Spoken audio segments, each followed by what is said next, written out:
Together so long we can't pretend. Remember the way we used to move, dance all night like young lovers do. Your heart is changing. Now we don't dance like we used to. Silent disco on the floor, baby. Mr. DJ, he'll get me through. When the beat's down, you can't save me, baby.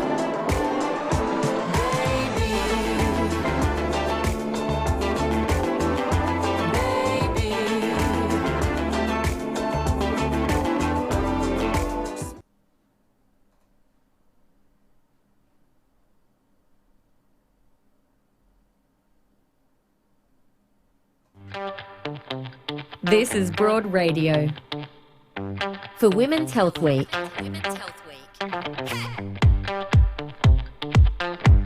A Broad Radio pop-up show for Jean Hales for Women's Health.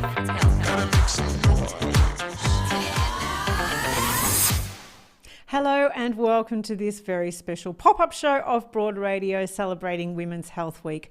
For Jean House for Women's Health, my name's Jo Stanley and my co-host today is the gorgeous Kerrie Stanley. Hello, Kerrie. Hello. Hello, Jo. How are you this fine day? I'm really well in Women's Health Week. Women's Health Week. I'm doing my best to be as healthy as possible, and I hear from you yesterday, Kerrie, that you told me, as far as trying to be as healthy as possible goes, you and your lovely partner Lex have suddenly, or not suddenly, but recently decided to switch up your diet and your exercise a little bit, and you've really kind of engaged with your health a bit more. What motivated that?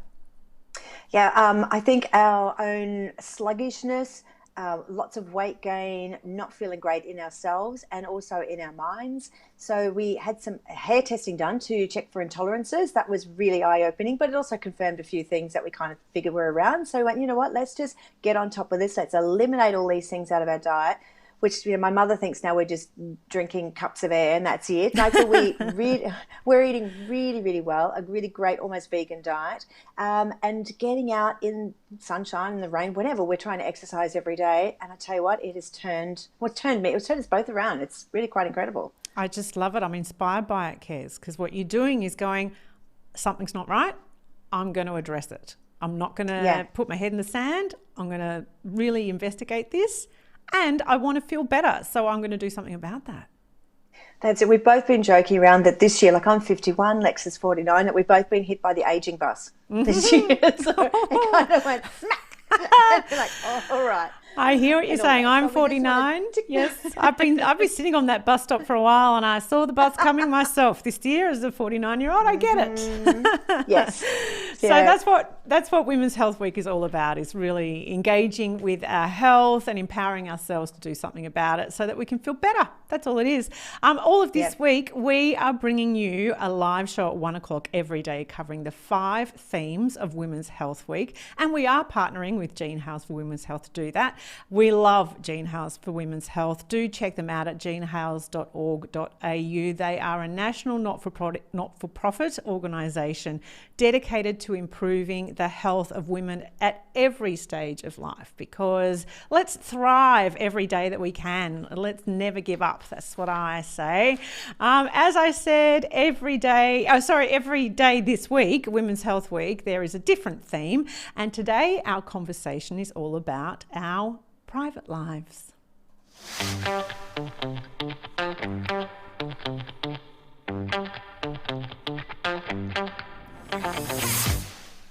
Oh, Kez, there's nothing like a bit of midweek lunchtime sex education, don't you think?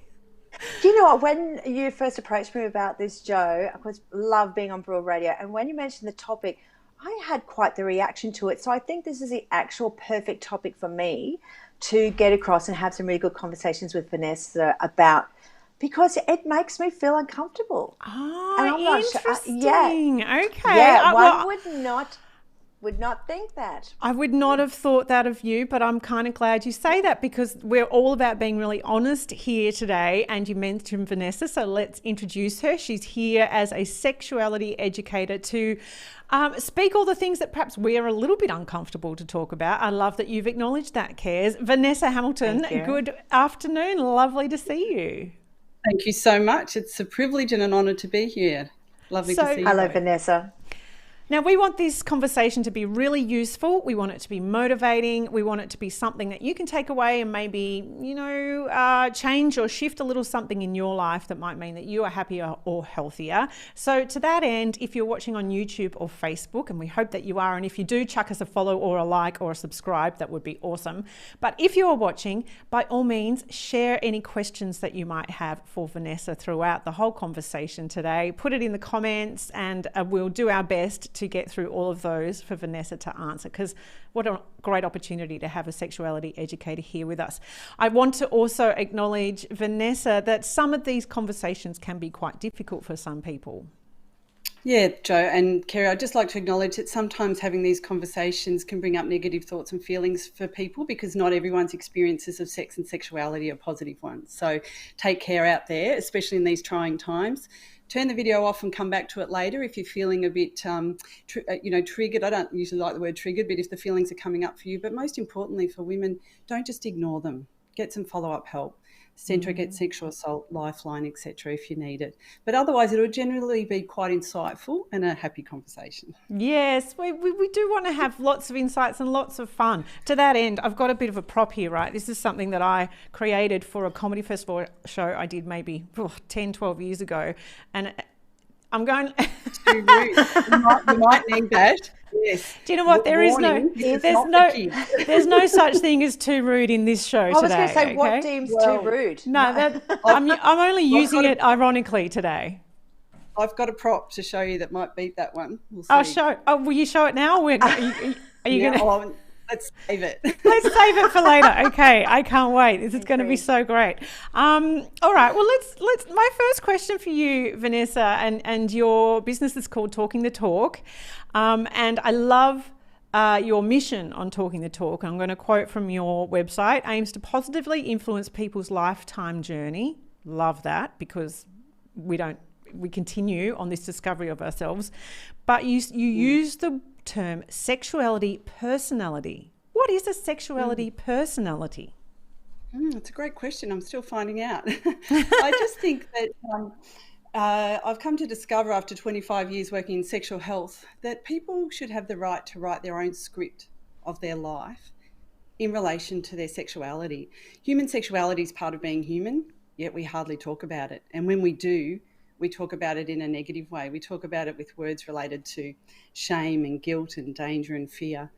Our personality is part of who we are. Sexuality is a massive part of that. And without the education and conversation and knowledge that we should gain from an early age throughout our life, it can affect how we show our personality, how we show up our sexuality being. I think we can do better. Yeah, Vanessa, there is so much stigma around it. Like I know I said at the top, like how I feel about it. And I guess that comes from, I don't know, where does that come from? It comes from not having conversations, I guess, and our generations and previous generations, of course, it wasn't the thing that you talked about. So now, like I'm seeing across the younger generation, especially in my community, the LGBTIQ+A community, there's some fierce people out there that have no shame and no stigma, and it's fantastic. And they can teach me and many other people a few things. And it's historical, definitely. It's not like that in all countries. Our country are very shy and we have a lot of taboo and stigma around talking about sex and sexuality. Some countries, they talk about it openly in a positive, joyful way without the fear and danger approach. I don't want to get too political or controversial. So where it comes from, let's just say some big organisations that perhaps leaders are only males, perhaps. That there's some stories that come out about what's the right way to have sex. I did listen to an educator recently who I was a bit suspicious about. So what I do is I Googled the educator's name and religion, and unfortunately what came up was God's design of the right way to have sex, and that's how we should encourage young people to do that. Unfortunately, that design has a bit of a flaw, because that design of penis, vagina, heterosexual sex, 70% of the time, the person with the vagina won't experience orgasm. So there's a bit of a design flaw with that. So I'll leave that controversial point there. But on that, just to acknowledge that there's a difference between sex and sexuality. And I really don't like the word sex, especially in the context of sex ed or sex education. What do you think most people broadly think of when they hear the word sex? Well, it's penetrative, the act of, and penetrative, isn't that and what people, and heterosexual? What do we ask when a baby's born in the family? When a baby's born in the family, we ask, is it a boy or a girl? boy or a girl? So when gender, I answer this question at parent sessions, I say, what do people broadly think of when they hear the word sex? They say exactly what you did, the act of. And I say, the act of what? Doing it, the deed. What? Penis, vagina, heterosexual sex, and being male or female. That is very limiting to what we know about human sexuality. So I really don't like the term sex ed, especially in relation to teaching little preppies and grade 1s and 2s. We're teaching them about being human, about their body parts, about consent, about relationships, about puberty, not about the act of so much. So I think in and around this conversation of shame and stigma, part of it is that we're taught that having a sexual side to our personality isn't even critical. Like, why is it important to have a sexual side to our personality for it to be healthy? Well, research shows there's so many benefits, both psychological and physical benefits. And we also need that connection with other humans. And we like feeling pleasure, and we have the capacity to feel pleasure. So we should. And I often have to say to parents, when I show them the stats of the ages that teenagers start experimenting with sexual encounters, they're often shocked and worried. And I say to them, well, kids don't become sexual beings the day they turn 18 and take off their school uniform. It's typical behaviour for teenagers to experiment. That's typical normal human sexual behaviour. We forget to look at us as a species.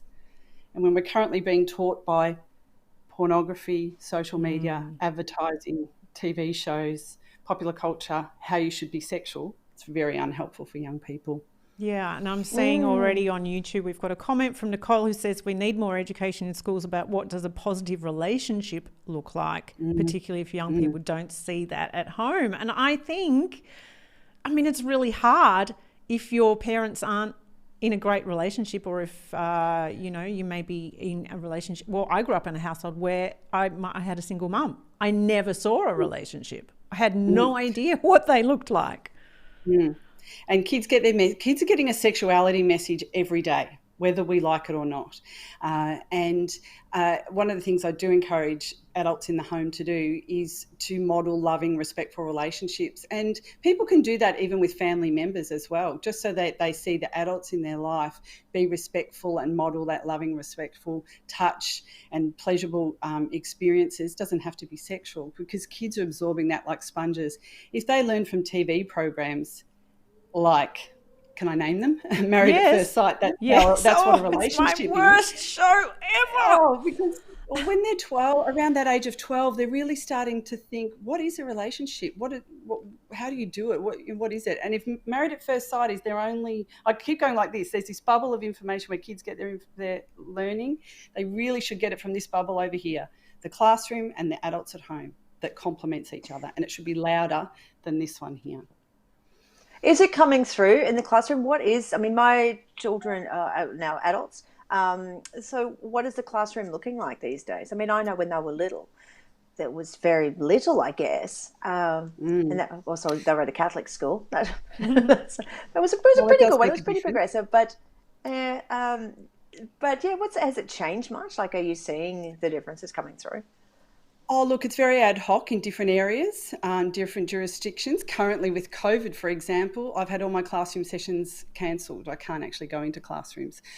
Different providers do it in different levels of well or not so well. Teachers, I feel for teachers, they're not trained in an undergraduate level generally how to teach sexuality education. That's like having to go and teach maths when you've never been taught about it. and it's a really sensitive, loaded topic.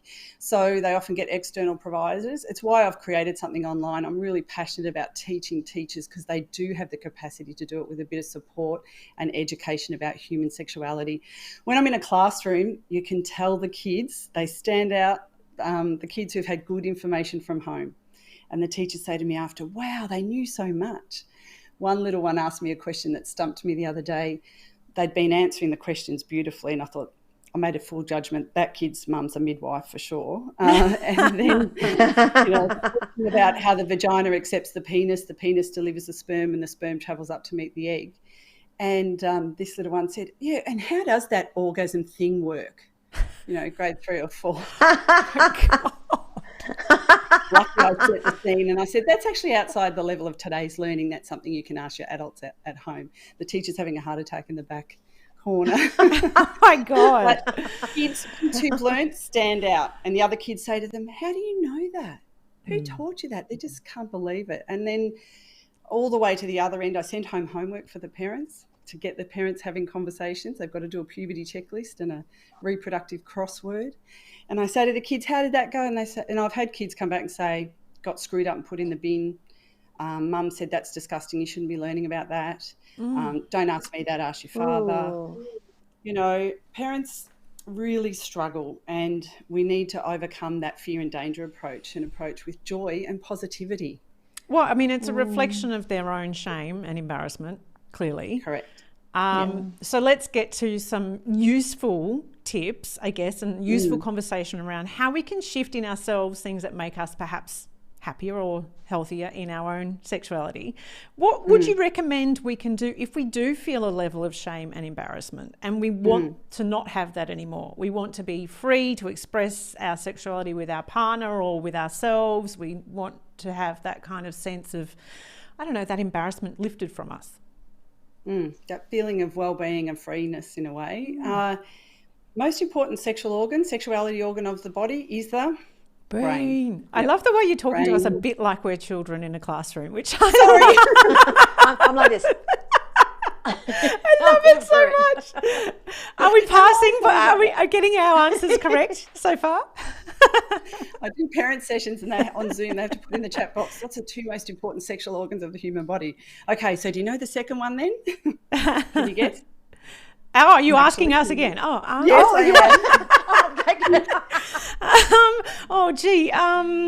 we said brain. It's the biggest organ of the human body. The skin? No. What? I'm scared I'm going to get it wrong. Yeah. I don't know. No, you got it right. Brain and skin. So when people think of, so it's a complex question about what we can do. Let's start with brain and skin. Yeah. When people think of sexual encounters and intimacy, they often think of penetrative intercourse, which isn't relevant to all people, and it's also not the most important part of human sexual function. So I prefer us to think about outer course, all the things you do that aren't related to intercourse. And outer course starts after your last intimate encounter. So the way you talk to your partner if you have one, the way you experience life, how you go about interacting with each other will impact on your next intimate encounter. Someone said, who said this in the book, the author Emily Nagoski in Come As You Are, she says, it's not about how you touch your genitals, it's not about how you feel your genitals, it's about how you feel about them.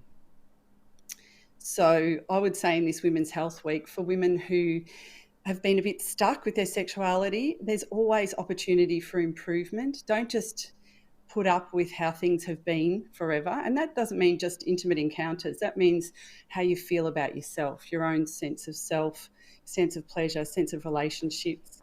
It changes throughout our life and we need to change with it. Adults have layer upon layer upon layer of stuff in our head about sex and sexuality, often to do with negative connotations, fear, danger, disgust. We have to strip back those layers to make improvements in our life, because this will impact every encounter we have in our relationships and our pleasurable function. Yeah, that's so very interesting, because it's also mixed in with those layering as well is our body positivity, or very much lack of, especially as we're getting, as we're getting older, our body shapes changes. I know mine has personally, and and learning to accept that, to go, you know, this is okay. I'm not feeling sexy. I'm not feeling great. But, you know, your partner may not see you that way, or, you know, that can shut so much down because of how we see ourselves when we look in the mirror.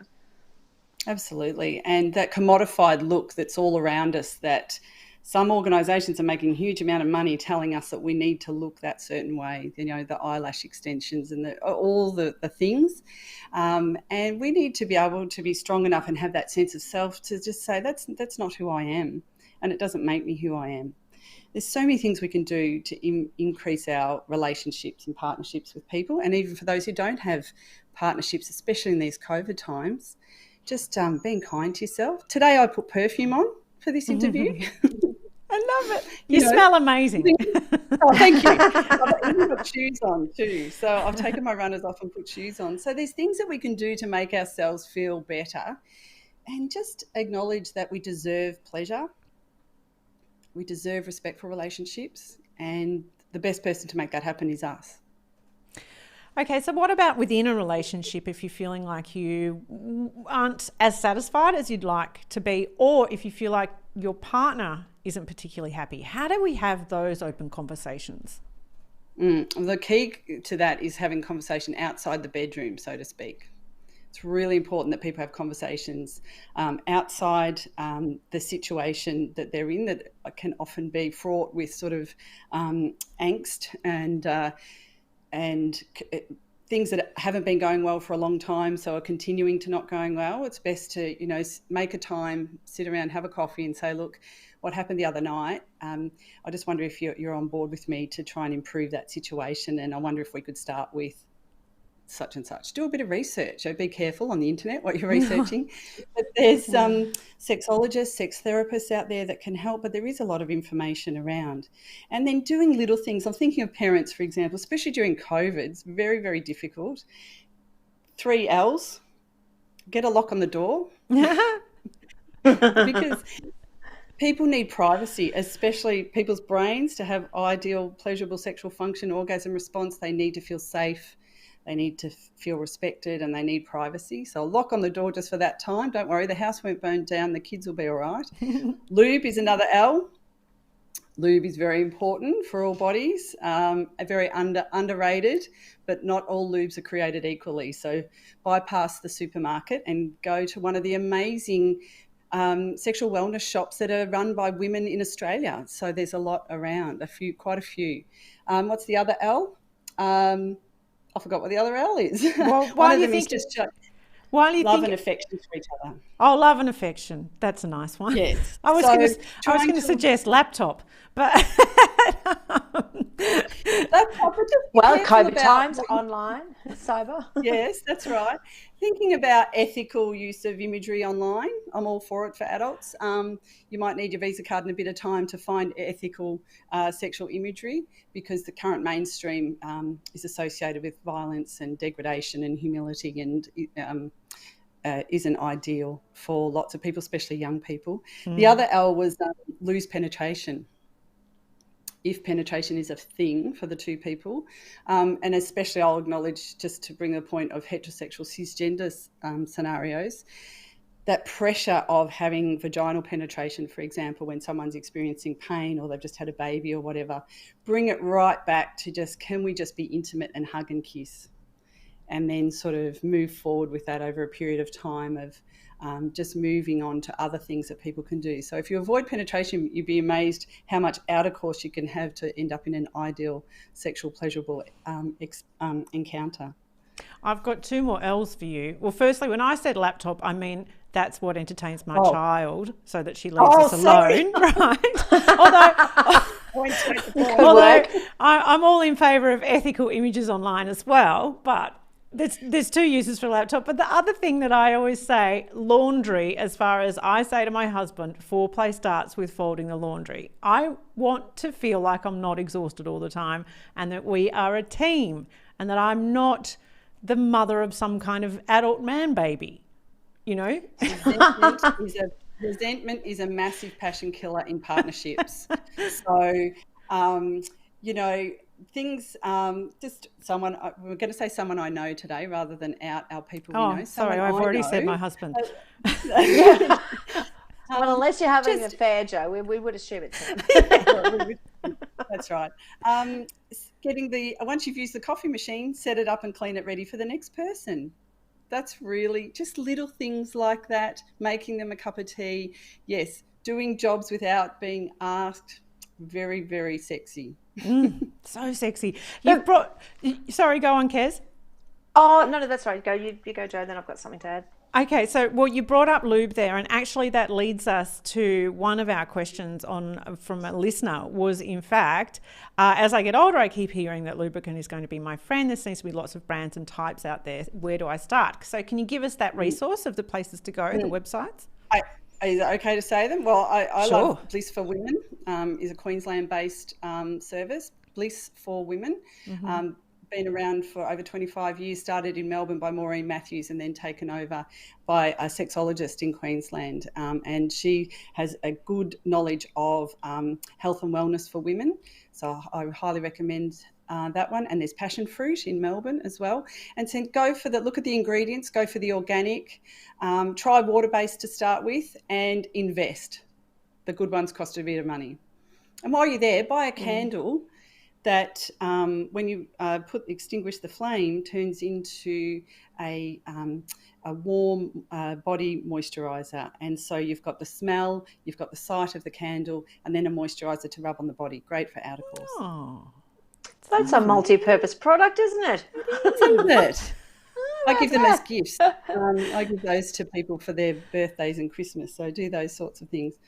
And don't forget body parts. Is it time to show the prop? There's a really important part. Now we're moving on from outer course to actual intimate encounters with people with vulvas, for example. Don't ignore the clitoris, because there is an orgasm gap in our world when there's penises and vaginas involved.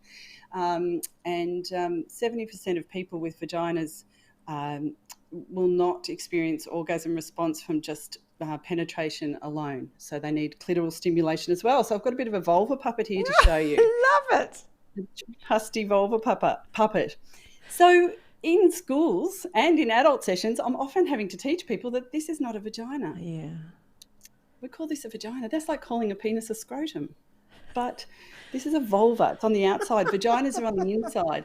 I've read articles in women's health magazines that say, have you grown hair on your vagina? Wow, that would be a problem because hair doesn't grow on penis. How would you remove that? I don't want to know. You know, and I've had discussions with people say, oh, we say vagina because that's what everyone knows. No, not okay. Vulvas are a very pleasurable area for people who have them, because what sits behind them is 9 centimetres of erectile tissue, just like a penis, called the clitoris, that most people need stimulation of to experience orgasm response. Like they talk about the G-spot, that's actually really the clitoris touching the vagina there. I've also got a 3D clitoris here to show you what it looks like. Amazing. So we've missed out on this information. It's been missed out of textbooks. A health textbook for health professionals back in 1948, the clitoris was left out altogether. Well, because it's so powerful. Written by men, that's why. I've written a blog about that. You can have a look at the men were anatomists. The anatomists were men. The cadavers were mostly men. Yeah. Older cadavers, and the clitoris had atrophied. Anyway, keep going. Well, we're going to get to some more questions from listeners in a little minute. We're going to take a little break. And if you are new to Broad Radio, we do broadcast every Tuesday morning at 9 a.m. with a whole myriad of conversations about lots of different things. Sometimes it's, taboo subjects, or what are considered taboo subjects like this. Other times it's politics, and it's compassion, and it's literature and arts and comedy, lots of comedy. And here's a little bit of something to tell you about it. Broad Radio. Talking inspo we love, info we need, and sharing more of us. Watch and listen live every Tuesday 9 a.m. Australian Eastern Standard Time at broadradio.com.au, or find us on Facebook, Twitter, YouTube and LinkedIn at Broad Radio Oz. Talk to us live. Call or text on 1300 8 Broad. Catch up on demand anytime, anywhere, every time, everywhere. On the train, we'll be here. 2 a.m. existential crisis, we've got you covered. Keep up, we gotta keep doing it. Broad Radio. Here for more. All right, Vanessa, a couple of questions for you. We have from someone who has said that she's noticed an unusual odour. No recent intercourse. Is that a problem? Anything that changes that's not typical in your experience should be seen by a healthcare professional. But to note that vaginal discharge, for example, which we hardly ever talk about, is typical and needed and changes throughout the cycle. So firstly is get advice from a health professional, but secondly to think about taking notice of vaginal discharge and start perhaps mapping it on a calendar, because we don't even teach people with vaginas that they will have, for example, discharge when they're ovulating. The discharge becomes like an egg white, like a clear egg white, which actually helps sperm travel up through to the cervix. And that's something that can help people know when they're ovulating.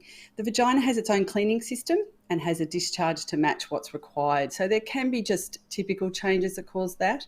But even without sexual intercourse, people can have things like yeast infections that need investigating. And another question for you. Where has it gone? There it is. Oh my gosh. Oh, here we go. How do we reclaim a sense of sexuality post-motherhood?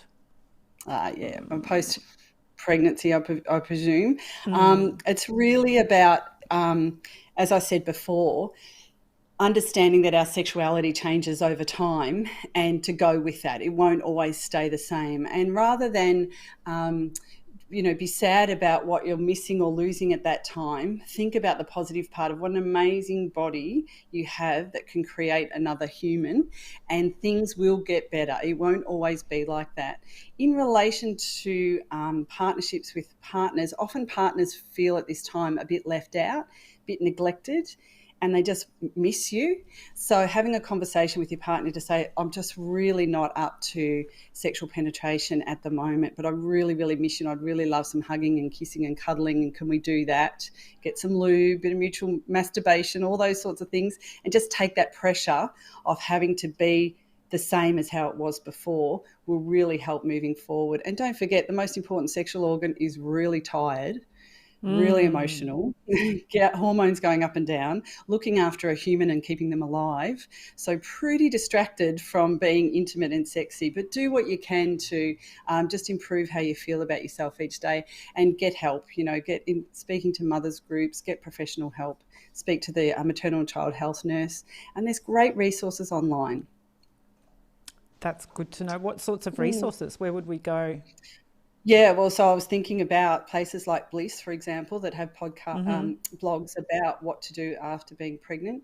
Another good place is pelvic physiotherapists have really good information about the body changing and getting that strength back in the pelvic area, because it's so important.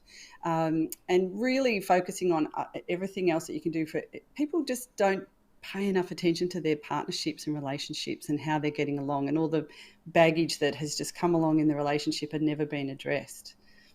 And there are some great resources on the Jean Haas. Sorry, I'll throw to you in a sec, Kez. There's just great resources on the Jean Haas website too that we really recommend, one of which is a podcast featuring you, Vanessa, this week.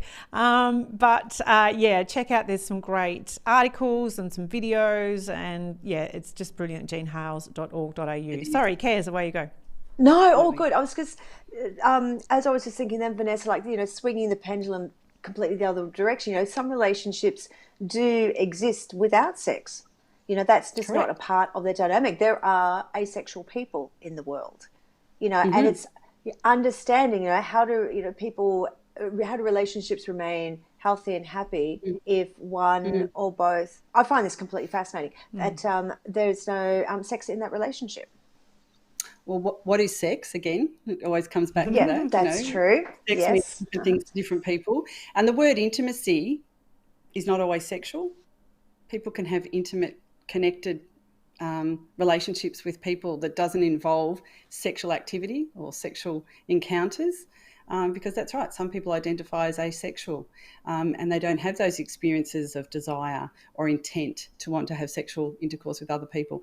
Some people have sexless relationships when they don't want to. One or other doesn't want to have that, and again, that's going back to I won't get into it here. It's very complex, but a good sexual therapist can help people start from the start, and that is both agreeing to no sexual intercourse, for example, or penetration, or agreeing to not do particular things and just starting from the start. That is spending time together, going for walks together, massaging. One person massages one body, the next time it's the other person's turn. The next time someone grabs their hand and rubs around where they like being rubbed. And it's just slowly building up to coming back into intimate partnerships that they both want to have. And that's about communicating outside of the bedroom. That is so important. Just chatting about it, just making comments. I'll tell you a bit of a story that things like you can send messages to your partner that make you feel good. We nearly got caught out recently when my email went down and I lost all my emails for 24 hours. And I said to my partner, can you just send me an email so I can check? If there's someone I know, can you send me an email so I can check that I got it? Later on, he comes in, he says, did you get those emails? And I said, no, my VA, my admin person's looking for them. And he said, will she see them? I said, what did you write? Anyway, they eventually came through the next day. I'm like, I'm so glad she didn't see these emails. Woo! Yes, to put it that way. So you have a laugh. You have to have a laugh. You do. We have another question here from one of our listeners. Any tips about solo pleasure for women? It's such a source of stigma and shame sometimes. That's right. And again, the most important sexual organ, people need to work on the fact that they deserve pleasure, that stigma and shame about experiencing pleasure and their own self-pleasure needs to go. And that really needs to go for someone to feel really within their body. And then there's things that people can do to have other forms of pleasure. And that is doing things that make them feel good. Like I said, putting perfume on, maybe shaving your legs if that's your thing. I don't mean to be punitive here, but trying to do things that make you feel better. When we can come out of COVID, it's appropriate for people to go and get a foot massage, to have some touch, for example. Get nails done, to have touch as well. Think about other things that bring feelings of feeling good, like music, etc. But it's really getting rid of that shame and guilt, and that can take a bit of work for a lot of people depending on what their upbringing has been. Interesting, Vanessa. I think toys are getting to know yourself and body. And this was only kind of new to me. I'm 51 now, so maybe in my 30s, I suppose, and going, taking that kind of steps into one of those shops, those wellness shops, so for women especially. That you mentioned that one in Melbourne, Passion Fruit, and kind of walking in there and going, and they pick you, they see it and they know, and they're and they're like, what do you want? And I'm like, I'm not sure, but when you can reach out and go, people are there to go, okay, we are here to help. This is what is available. There's a minefield. There's so many things now, and to take that time and go, okay, look, I might have a go at that or this, and it's pretty amazing what comes up. It's never too late, and there's so many out there, and they come in all shapes, sizes, colours, etc., and do all sorts of different things. There's even remote toys where your partner can have the button to press where the buzzer goes off. Imagine doing that when you're out for dinner, where you wear the item. But for solo, but even people who are partnered, it's about the point of each human individual deserves pleasure, and there is nothing wrong with sexual pleasure. And we don't talk about pleasure enough in classrooms or at all in conversation. We need to talk about consent, respect, empathy, reciprocity, generosity, mutual negotiation, but we need to talk about pleasure. Pleasure's not a dirty word. A couple more questions, and then, I think we do need to get to consent as well and safety. Yes, let's talk about consent. Yes, but a couple of more questions though. What about, as you speak about stages of life, when we're moving into perimenopause and menopause, how can we remain sexually healthy during that time? Well, first thing that came to mind when I was thinking about that was the freedom of no pregnancy. But after listening to the gynecologist yesterday on your show, God, I know. What about God, we're all free. What about ovulation?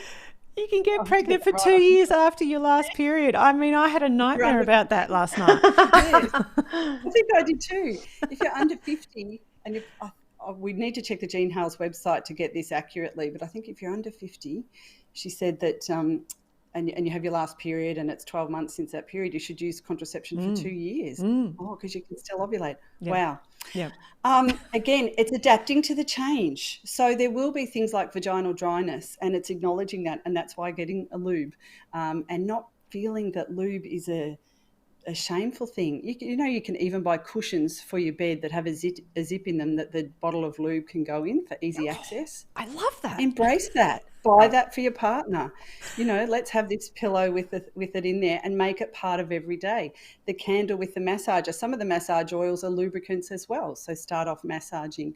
It's about doing things together that both make you feel good and talking through, because often in older age, both partners have difficulties within their bodies in relation to other illnesses. Things aren't working as well as they want them to.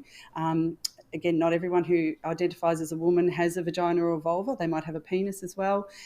So things can change there. And it's about adapting, because there are ways to make it better and talking it through outside the bedroom again. And one last question we've got here before we move on to our more general conversation, and consent, very important. Do we still need to practice safe sex when we're older and dating? Aren't STIs more of a young person thing? Oh, no, goodness no. Sexually transmitted infections are rising in older age groups. Sexually transmitted infections don't discriminate for age at all. So, and because we've got epidemic proportions of some of the infections, especially even here in Victoria and Australia, people absolutely need to think about sexually transmitted infections. And the usual standard thought processes around that are that both partners need to be tested. They both need to not have other partners and be sure of that. Otherwise, that could bring in STIs.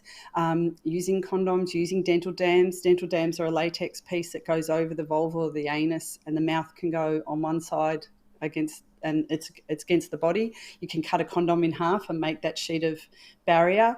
And getting tested, if people are sexually active, getting tested regularly. And the Jean Hale's website will have information about that. Yeah, fantastic information there on Jean Hale's. So let's go to consent. How are we having the conversation, and are we doing it right for women and for men? How do we navigate consent? So it's a difficult one that we're a bit behind in. So I'm starting with 5-year-olds. I teach consent via shoelaces and Lego in classrooms, and that's about it. Getting people to understand, and one of the things I'm thinking of all these different age groups, teenagers, we don't tell them that consent is sexy, and we should be telling adults that too. The best part of an intimate encounter with another person is that you're both fully into it. You're both mutually agreeing to an enjoyable experience that you've both mutually negotiated. And when two people are into it, you will have the best sexual outcomes you can possibly have. So having those conversations, don't mean to make light of it, but I did hear one person talk about their partner wanting to imitate anal sex from watching lots of pornography, and the female partner said to the male partner, well, you first, mate, and then we'll see how we go. And that's about that understanding of empathy and what it feels like for someone else. And, putting that onus of no on another person is not, they shouldn't be the gatekeeper of no. You shouldn't really want or suggest or coerce someone into doing something they're just not into, so that they're the gatekeeper of the no or the yes. Both people should be responsible for the yes, because you're doing something that you both want to do, and that's by lots of communication. So when I'm teaching 5-year-olds in the classroom, I say, I'm going to ask you a question, and if you give me consent or permission, because it's not sexual consent, it's just consent, it gives them decision-making skills that will carry on into their later life. I say to them, can I please tie your shoelaces? And the yeses stand over there, and the no's stand over there, and the not sures and didn't say anything stand in the middle. And we say, what's consent and permission? Big, loud yeses. What's not consent and permission? No, bugger off, go away, I've got Velcro. And then the ones in the middle, they said, I'm not sure, or they said, nothing. Have I got their consent, everybody? No, I haven't. The only consent is enthusiastic, mutual, ongoing yes. And that's how simple it is, and people need to understand that. But our world is so complex. Women are there for men, That women are there to be looked at. Women are there to have things done with them. Again, pornography tells us everybody that, especially mainstream online pornography. And just telling people that you'll have a great time if both people are into it. And guess what? Women are sexual and do enjoy sexual encounters. They just need to be mutual and reciprocal. Do you think we're seeing a shift online? I'm not talking pornography. I'm talking in our drama series, our viewing, what we're watching on streaming services and so forth. Like, they're slipping consent in there to some, like, I guess, more mindful productions that are out there. I'm seeing it a little bit differently. Have you been noticing that there's a shift in that too, Vanessa? I don't watch any. I couldn't tell you, but I don't watch anything on TV much. The Odd Survivor and nothing else. But I get lots of texts from people. Did you see this show? They added in consent beautifully. And from the messages I get from people, I think they are, because it's part of being human. It's just permission. It's just respecting other people.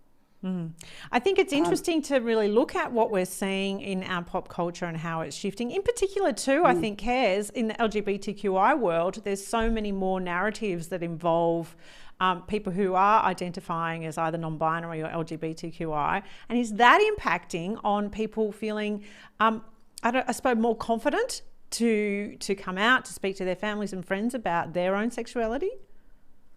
Yeah, I think that's really interesting. I know in my own kind of circles, or what I'm seeing online on the social media accounts that I follow, they're encouraging of the conversation that's coming through with regards to, it's really separating gender and sexuality, and also again, that educating of it's a new languages coming through. So it's educating not just the ones coming through and experiencing it, but it's also educating all of us, as in the older ones, that across all communities, to go, what is that understanding? What does that actually look like? And to provide safe spaces for them. So if you're, I guess, as a parent, have educating yourself and have an understanding in case you feel your child is going through something, to be then put them in a position that they feel comfortable enough to speak with you about how they're feeling. It's hard enough having to, or wanting to come out, or not understanding who they are or what they are, let alone playing through the minefields of what sex looks like to them. It could be pretty confusing. I was thrilled to hear just from a principal just this week in a rural area in a religious school, telling me how they show the pride flag all of the time, every day, and how their young people who are coming out are being really well respected by the other kids in the school. And I really wouldn't have heard that about 8 years ago, so that's changing. And for adults, for parents especially, they don't need to know all the names and related to sexual diversity. They just need to respect it and understand it. It can be complex. And as you said, people's gender identities sometimes differ from their sex assigned at birth, and then their sexual orientation can differ as well. Not everyone is cisgender and not everyone is heterosexual. So I encourage parents to think about being positive to that. And even adult parents of adult kids. Just because someone responds negatively in the first instance to someone coming out or disclosing their sexuality doesn't mean they'll always think that. They can be educated. Some can't, and you might have to let them go. It's tough, but it's true. So, I mean, I feel like an overarching, question to answer in as we wrap up this conversation, because we could talk all day, and I haven't used my too rude. I'm disappointed. What is your absolute tip for being as happy and healthy in our sexuality? Because for me, I think it's largely just making friends with yourself and just finally deciding not to listen to what society says is right or wrong. That's been a real shift for me. What would you say, Vanessa, is a sort of your overriding tip? Oh, look, the historical fear and danger approach has done us no favours. We need to let that go and start learning and start having conversations about sex and sexuality. We need the positive, joyful approach, not the fear and danger approach, and we need to have lots more conversations. Teachable moments are everywhere for adults and for kids. For adults, be that askable and tellable parent. And it's about going inside yourself and having that joy and just reading widely, and stop watching commercial television that gives you messages about how you should look and how you should be as a sexual being. None of it is helpful to human sexuality. So lots more positive conversations. How are you going there, Kez, after feeling so I'm good. uncomfortable I'm at real the good. top of this conversation? I'm good. Yeah. I was going to share a little story with you. Have you got a little second, quick one? Yes. More so when you were showing the you're a puppet, Yes. Vanessa. The ball I puppet. think I was Yes. 32. Yes, I was 32, and I had my hairdressing clippers with the attachment, doing a bit of womanscaping down below, and then hit the clip as such. I'm like, oh, and stayed for and then had this most amazing orgasm, and then I realized, oh dear, I thought I'd been doing it right all this time up until that point. I went, oh no, I had not, and I had this big awakening. Wow. And there you go. I'm glad you finished with that. Most people don't know their pleasure capacity. Most people don't know their pleasure capacity. There's so much more to it than the myth that we're told about orgasming at the same time, if that's male and female, physical male and female. There's so much more to it. Just be open to learning. Oh my gosh, I love pleasure capacity is my new favourite two words. So that's a good one. It is a great one. Let's finish on that. We encourage you to head off and find your pleasure capacity.